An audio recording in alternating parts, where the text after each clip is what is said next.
Reka twongere tubasuhuza abadukurikiye kuri channel yacu Ingando Online, twizere ko mumeze neza aho muri kudukurikira muherere hose kandi mwamaze gukora subscribe. Ariko nawe udukurikiye ukaba utarakora subscribe kuko ukunda ibiganiro tukugezaho, nawe turagusuhuje. Muri aka kanya mureke dusubize umukunzi wacu watubaje ati ese kurota ubyara cyangwa se kurota ubona umwana muto mu nzozi bisobanura iki? Iyo urose ubona ubyara cyangwa se ukabona umwana mutoya mu nzozi, usanga uba ushishikajwe no kumenya icyo izo nzozi zaba ziguhishurira. Ariko nubwo uba ukora ibyo ngibyo byose, uba wumva ari ibintu bigushimishije. Ariko nyamara hari aho kurota ubyara bigira igisobanuro kibi, ndetse hari n'aho kurota ubyara bigira igisobanuro cyiza bitewe n'uburyo wabirosemo. Ingando Online, hamwe natwe hari ikintu gishya cyo kwiga. Abantu bakunze kurota ahanini babyara ni abagore batwite. Bakunda kurota babyara cyane cyane kubera yuko baba barabonye abandi bantu bateruye abana babo, cyangwa se bakaba barabonye bagenzi babo batwite. Aho ngaho nawe akaba yarota abyara yibaza niba azabyara umuhungu mu gihe ashaka umukobwa, cyangwa se akaba yarota abyara umukobwa mu gihe ashaka umuhungu. Aha ngaha bivuze yuko iyo umugore yifuza kuzabyara umwana w'umukobwa, akunda kurota atwite umwana w'umuhungu, naho yaba yifuza kuzabyara umwana w'umuhungu akarota atwite umwana w'umukobwa.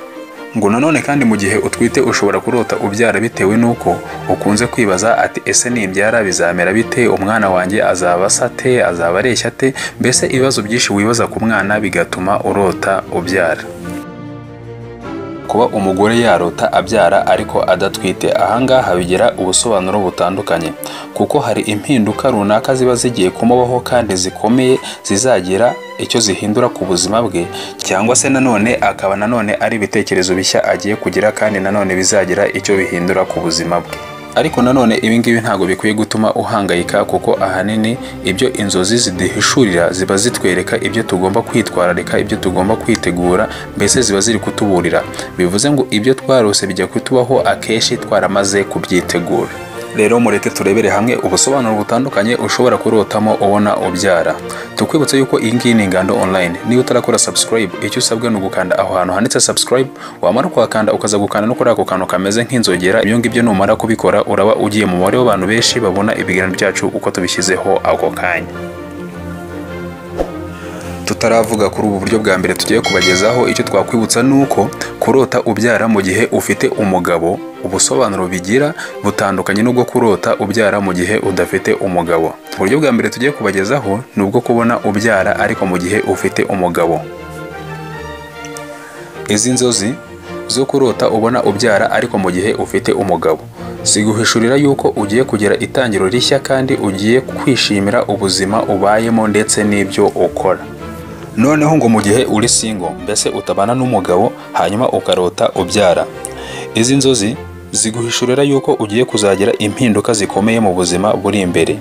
Aha ngo abantu bashobora kuzakugira ishyari, bakakuvugaho ibintu byinshi bitari ukuri kandi bakubeshyera, ku buryo inshuti zawe zishobora kuzakuvaho zidashishoje mu gihe zaba zigendeye kuri ibi ngibi zizaba zumva bakuvugaho.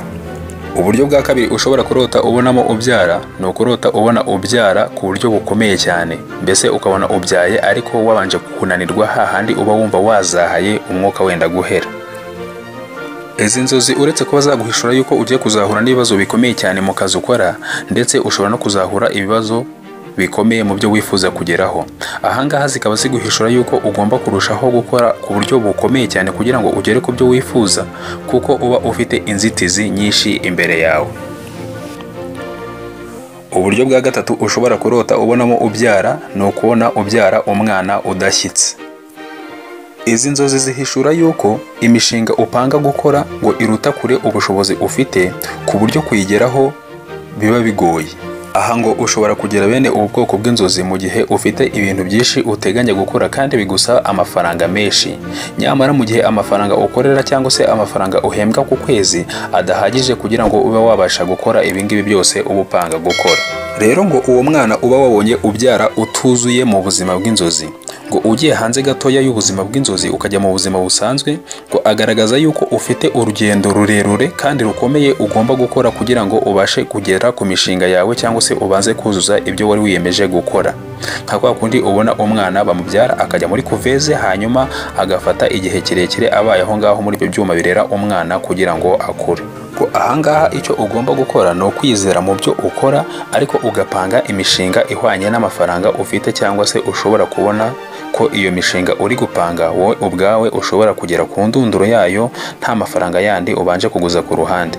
Uburyo bwa kane tugiye kureba ushobora kurota ubyaramo, kurota ubyara ariko ku buryo bworoshye. Izi nzozi zo kurota ubyara ariko ukabona ubyara ku buryo bworoshye zigira igisobanuro cyiza cyane, ngo kuko ziguhishura yuko ubuzima bwawe buri imbere bwuzuye ibyishimo kandi uzagira imico myiza ku buryo n'aba bantu batakwemeraga cyangwa se bagupingaga noneho bazasigara bakwemera, kandi ngo uba uzagira n'imbaraga zihagije cyane zo guhangana n'ibyo abantu bakuvugaho baguharabika, ngo uko byagenda kose uba uzagira paje nshya kandi ishimishije mu buzima bwawe. Uburyo bwa gatanu ushobora kurota ubonamo ubyara ni ukurota ubona ubyara ariko bakubaze, nk'uko mu cyongereza babyita ngo ni dream about having a C-section. Iki ni ikimenyetso kikwereka yuko ufite ibibazo, ngo kandi byanze bikunze uba uzakenera ubufasha buturutse ku bandi kugira ngo ukemure ibyo bibazo. Uburyo bwa gatandatu ushobora kurotamo umwana ni ukurota ubona utwite umwana hanyuma abaganga bakakubwira yuko iyo nda utwite bagomba kuyivanamo kuko babona umwana utwite adafite ubuzima bwiza ku buryo ashobora kuzabaho nyuma yo kuvuka.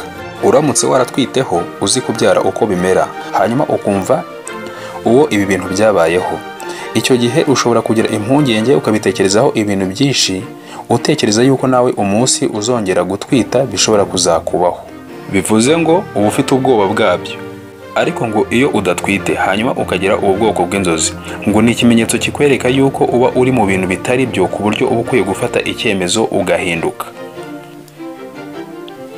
Uburyo bwa karindwi ushobora kurota ubona umwana ni ukurota ubona uri konsa umwana wabyaye. Izi nzozi zihishura ikintu cyiza, ni inzozi zihishura yuko uri umuntu mwiza cyane kuri buri wese kandi witeguye gufasha abandi bantu bababaye. Akaba ari n'ikimenyetso kikwereka yuko abantu bandi bagufata nk'ingenzi ikomeye cyane mu buzima bwabo, ngo kuko uba ubaha inama zikwiye, mbese uba uzi icyo kubabwira bitewe n'ibihe barimo.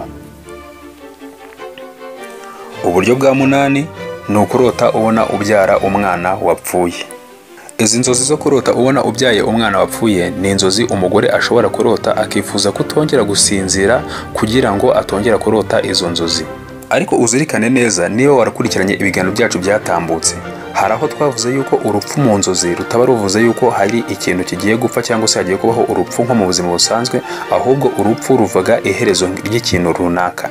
Ubwo rero ugomba hano guhita usobanukirwa neza mu gihe urose ubona ubyara umwana wapfuye yuko hari ibintu wowe urimo ubwawe ariko bigiye kugera ku iherezo cyangwa se bigiye kurangira, nko kuba hari akazi wakoraga ukaba ugiye kukarangiza ugafata akandi kazi, cyangwa se hakaba hari n'inshuti nshya ugiye kubona mu buzima bwawe. Uburyo bwa cyenda ushobora kurotamo umwana ni ukurota ubona ujya mu birori by'umwana ugiye kuvuka. Dream about a baby shower. Izi nzozi zo kurota ubona ujya mu birori by'umwana witegura kuvuka ni inzozi ziguhishura yuko witeguye guhinduka, ngo kuko hari ibintu ushobora kuba warakoze mu bihe byashize ariko bitari byiza, ariko nawe ukaba waramaze kubona yuko ibyo wakoze bitari byiza, ukaba witeguye guhinduka hanyuma ugakora ibiri byiza. Uburyo bwa 10 ushobora kurotamo ubyara ni ukurota ubona ubyara ariko ikindi kintu kitari umuntu. Kugira inzozi nk'izi zo kurota ubyara ariko ukabona warose ubyara ikintu kitari umuntu, waba uri umugore utwite cyangwa se udatwite, ni inzozi udashobora kwifuza kurota na rimwe, ku buryo nazo uramutse uzirose wakifuza kutongera gusinzira kugira ngo utongera kurota ubwoko bw'inzozi. Ngo mu gihe rero ugeze ubu bwoko bw'inzozi utwite, ni ikimenyetso kikwereka yuko ukunda kwihugiraho wibaza uko bizagenda nyuma yo kubyara. Ngo abantu bakunda kugira ubu bwoko bw'inzozi ni abagore cyangwa se abakobwa bwa mbere.